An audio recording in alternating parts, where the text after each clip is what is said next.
Tantiran zamani kashi na 9. Ya ce a dakata, kin san ko ni waye kike shirin aikata hakan gare ni? Zan turo miki kuɗin da kika bukata yanzu, sai dai daga shi babu ƙari. Ya kai ƙarshen zancen nasa gumi na tsatsafo masa. Dariyar mugunta Rahama ta yi da cewa wannan ne kuma kayi ƙarya, dan zan neme ka a duk lokacin da na buƙaci kuɗi. Na barka lafiya sai na ji shigowar kuɗina. Tana faɗin haka ta kashe wayar tare da kallon Umma Kati, wacce ta zuba mata ido kallonta kawai take tunda ta fara wayar. Rahama ta kalle ta ci gaba da cewa, abin ya burge ki ko? Wallahi ki kanki faɗa ki daina ba maza kanki kamar wata shashasha. Dan tatse miki komai za su yi ki je gidan mijinki da saura. Ni tanadin da na yi wa mijin aure na babban tanadi ne, dan zan yi mai mugun bazata na nuna masa bariki iyawa ce. In sa shi ƙaryata kalaman da 'yan uwana suke faɗa akan wai karuwanci nake yi.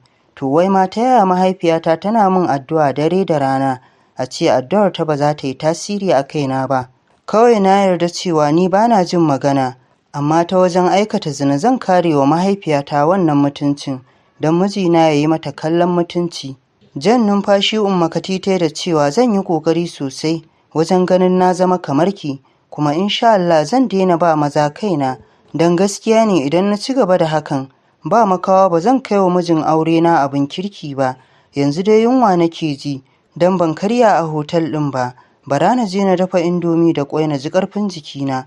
Rahama ta ce oke ki dafa da ni, don na yi faɗa da Suwaiba yanzu, saboda haka ba zan koma gidan ba na ci abinci. Umma Kati ta ce to shi kenan tare da fita ta shiga kicin. Nan kuwa Rahama ta baje kan gadon Umma Kati ta shiga tunanin Abdul. Gaba ɗaya ƙamshinsa da yanayinsa ya tsaya mata a rai. Tana tuna lokacin da ta rungume shi ta baya ba ƙaramin daɗi ta ji ba. Kowane lungu na saƙo na jikinsa ƙamshi yake fita. Gaskiya ko ma waye shi ya haɗu. Yana da tsafta da aji ga muryarsa mai sanyi, sai dai fa yana da saurin hannu. Ba za ta taɓa manta marukan da ya dinga ɗirka mata ba. Har fa sau biyu ya maran. Wallahi Allah ya ƙara haɗa ni da shi ba abin da zai hana ni ramawa. Ta faɗi hakan a bayyane ba tare da ta san a bayyane ta yi maganar ba. Su ko su Abdul gari na wayewa suka hau shirin barin garin Jos, wanda suka zo garin don shi ya nuna buƙatarsa na son harka da su, har yana nuna musu zai iya biyan su fiye da ogan nasu, wanda ya tura su wajensa yake biyan su.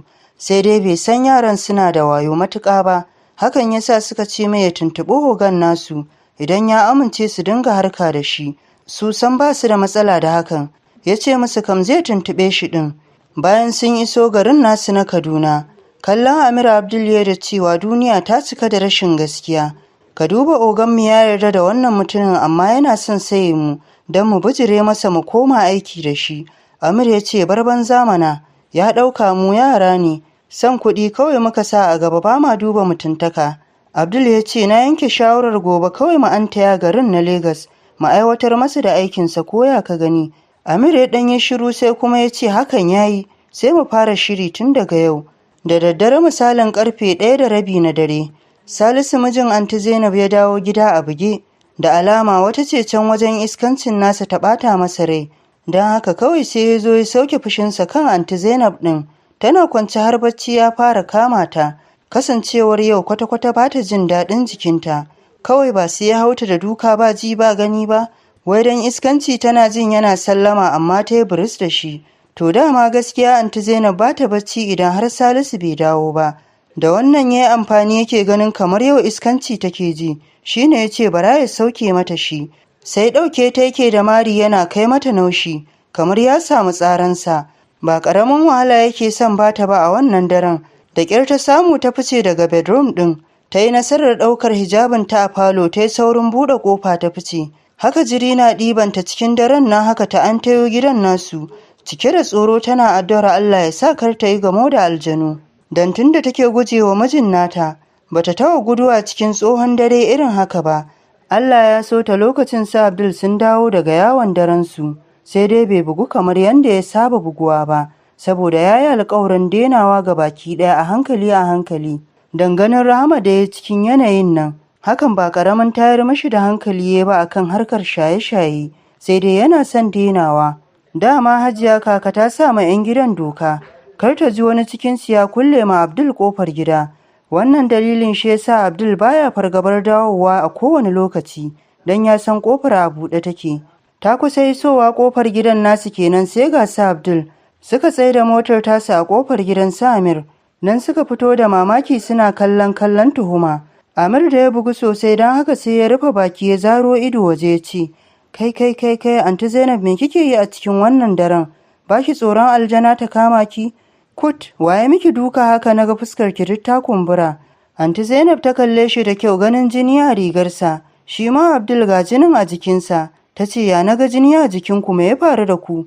Limshe ido Amir yana budewa, yana layi irin na bugaggu din nan. Ya ce, al'ada muke. Yana faɗin hakan kuma ya zaro ido tare da kallon Abdul. Ya ci gaba da cewa, a ina nufin fyaɗe muka yi ma wata. Da sauri anti Zainab ta zaro ido nan ta ji ƙarfi ya zo mata. Cikin tashin hankali ta ce, what? Fyaɗe fa kuka ce? Abdul ya make bakin Amir tare da zaro ido ya ce, kai, wallahi anti ƙarya yake yi. Amir ya dariya ya ce, wallahi anti ƙarya nake. Mai da kallonta ta ga Abdul ta ce, to gaya min, me ya same ku har jini ya taɓa jikinku? Ya ce, wasu ne suka yi faɗa har da yanke-yanke shine muka raba su. Jan numfashi anti Zainab ta yi cikin rashin yarda, don ganin duk a buge suke. Ba mamaki duk ƙarya suke shara mata. Amma Allah ya kai mu gobe za ta ji saye. Don haka sai ta ce Allah ya shirye ku. Tana faɗin hakan ta shige gidan nasu. Bata ɓata lokaci ba ta fara buga ƙofar Hajiya Kaka. Tana buɗewa ta ga ita ce dama ta san abin da ya koro ta. Don haka ta bata hanya ta wuce ciki. Abdul ko da bacci ke idansa yana kulle gidan nasu. Kawai sashin sai bai bi ta kan antin tasa ba. A ɓangaren su Rahama da Umma Kati kuwa a Jos. Daidai wannan lokacin su ma suka dawo daga yawon daren nasu, sai dai basu shirya haɗuwa da kowa ba, kawai dai sun je sharholiyarsu ne. Yawon rawa da shaye-shaye, ba ƙaramin buguwa suka yi ba, wasu samaransu ne suka dawo da su har gida. Dama iyayen Rahama sun san ba za ta daina ba, don furucin da ta yi gare su, amma suna mata kyakkyawan zaton za ta daina. Wannan yasa suka ƙara ƙaimi wajen addu'o'in da suke mata. Aikin su kenan hana kansu bacci har sai sun ji dawowarta. Washe gari a Kaduna bayan Abdul ya kintsa ɗakinsa, wanka ya feshe jikinsa da turare ya nufi ɗakin Hajiya Kaka don ya karya. A nan ya ga manyan iyayen nasu maza. Sun saka Hajiya Kaka da anti Zainab a gaba suna jin abin da Zainab ɗin take gaya musu kan abin da mijin nata yake mata. Ƙare mata kallo ya shiga yi gaskiya ba ƙarya ta bugu sosai, don ga shaida nan ta nuna kan fuskarta. Duk ya kumbura mata fuska. Sosai Abdul ya natsi ya gane duk abin da take faɗi a kan mijin nata. Ransa ya yi matuƙar ɓaci sosai. San baya son abin da zai taɓa mishi lafiyar kakar tasa da babansa da kuma anti Zainab. Don ko mamansa ba bin ta kanta yake ba. Wannan dalilin ya sa ya ci alwashin sai ya koya wa mijin nata hankali yau. Ba dai ya iya dukan mata ba, to shi kuma ya iya dukan maza. Don haka shiru ya abinsa ya jawo kwanon sha mai ɗauke da kunun gyaɗa. Gefe guda kuma ga wani filas mai ɗauke da ƙosai mai zafi. Don haka ya koma kan kujera ya hau ci don ya san nasa ne. Lokaci-lokaci sukan haɗa ido da Baba Shehu. Sai ka ga Baba Shehun yana saurin kawar da kallonsa, yana mai nuna alamun tsoro. Murmushi kawai Abdul yake yi yana cewa a ransa, na saka maka tsoro na Baba Shehu, don haka sai haƙuri. Bayan ya gama karin kumallon nasu gidan sa Amir ya nufa, ya gan shi a ɗakinsa yana ta sharar bacci hankalinsa kwance. Abdul ya kalli agogon hannunsa ya ga karfe 8:41. Duka ya kai wa Amir yana cewa dalla ka tashi ɗan iska, ƙila ma ko sallar asuba baka yi ba. Tashi Amir yana murza ido ya ce Allah na yi, dan dadi ne ya zo ya sa na gaba. Abdul ya ce wallahi Amir kama kanka faɗa, sallar ce har sai an zo an sa ka a gaba. Amir ya ce kawai ka share abokina, yanzu dai ya ake ciki ne, har yanzu tafiyar ta muna nan ne, ko dai za mu bari sai gobe. Abdul ya ce idan kana son a bari sai goben ai sai mu bari. Ka gani ma na samu damar cin uban mijin anti Zainab da kyau. Zaro ido Amir ya tare da wartsakewa sosai. Ya ce yauwa kamar jiya na ganta cikin dare. Har ma magana ta shiga tsakanina da ita ko? Murmushi Abdul ya ce haba ai ka kwafsa. A bar batun kawai. Nan Amir ya marere cewa Abdul kan dan Allah ya gaya masa. Me ya ce a cikin daren? Share shi da batun Abdul ya shiga kiran abokan nasu.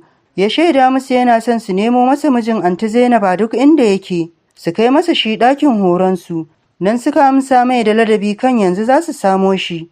Amir ya ce yau Salisu kam zai ci ubansa, Murmushi Abdul ya tare da faɗin bari kawai. Sallama Abida ta shiga ɗakin da tire a hannunta na kayan abinci.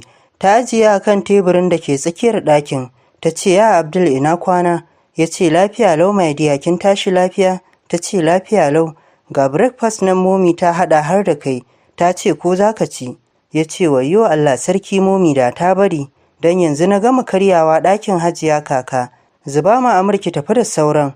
To ta ce mai cikin ladabi ta aiwatar da abin da ya sa ta. Bayan ta fita ne Amir ya kalli Abdul ya ce, kaga wani group da aka sa ni ciki wai shi yara masu aji? Ya kai ƙarshen zancen nasa da nuna ma Abdul ɗin gaban wayar tasa don ya gani. Abdul ya karɓo wayar da cewa ni ma ɗazu na ga an sa ni ciki. Da alama 'yan group ɗin za su yi mugun surutu. Auhaba ashe kana ciki. Amir ya faɗa tare da janyo abin karin nasa. Bashi wayar Abdul ya tare da bashi amsa da cewa duba ka gani. Ni ina ganin ma fita zan yi daga cikinsa. Don ban san group ɗin da ake yawan surutu. Bayan Amir ya ga Abdul na ciki ya gane wanda ya sa su a cikin group ɗin. Wani abokin Abdul ne wanda suka yi fada da shi kwanaki, amma yanzu sun shirya sai dai basu cika harka da shi ba, kamar da yanda suka saba. To shi ne fa yake ta wani shishige musu. Sun gane yana son su dawo harka da shi kamar da ne, kuma yana yi musu nadama sosai. Don haka Amir ya ce wa Abdul kawai ɗan uwa ka share. Jebo ne ya buɗe group ɗin kuma ya sa mu ciki. Filis karka fita don zai ga kamar kwata-kwata ba mu son hudda da shi ne. Kan Abdul ya ba shi amsa sai kiran abokan nan nasa ya shigo wayar Abdul. Ya ɗauka yana mai cewa kun kai min shi ɗakin? Nan suka ba shi tabbacin sun aiwatar da abin da ya sa su. Don haka sai ya kashe wayar tare da tashi ya ce sun kai min shi Amir. Bari na je neme yanda ba zai ƙara taɓa min lafiyar antina ba. Murmushi Amir kawai ya Abdul ɗin ya fice daga ɗakin. Salisu ne zaune kan kujerar da aka ɗaura Baba Shehu wancan lokacin. To abin da aka masa shi ma haka aka masa. Suka ɗaure shi ta fuskar nan tashi a rufe. Na Abdul ya buɗe mai fuska tare da watsa mishi ruwan sanyi. Bayan ya farfaɗo ya sakar mai murmushi da cewa, me sunanka? Kamar dai kowa idan ya tsinci kansa a wannan yanayin. Cike da tsoro da mamaki Salisu ya haɗe yawu ya ce, me yake faruwa da ni ne me za ka min? Suwaye suka kawo ni nan? Abdul ya wanka mishi mari ya ce ya za a yana tambayar ka kai ma kana tambaya ta. Na shiga uku ni Salisu me ya shigo da ni hannun Abdul ɗan kasada, tantiri a 'yan daba. Salisu ya faɗi hakan a ransa cike da tashin hankali. A fili ko cewa ya suna na Salisu. Abdul ya ce to da kyau, me ya dangantakar ka da ni? Salisu ya ce ba wata dangantaka.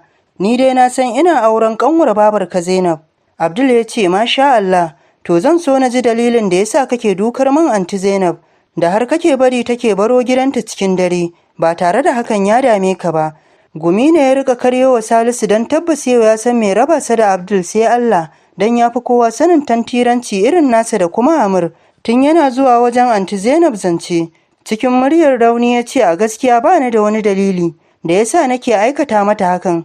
Da gaske Abdul ya katse shi da wannan tambayar. Shiru Salisu ya mai shi ma Abdul ɗin shiru ya yana kallonsa kawai.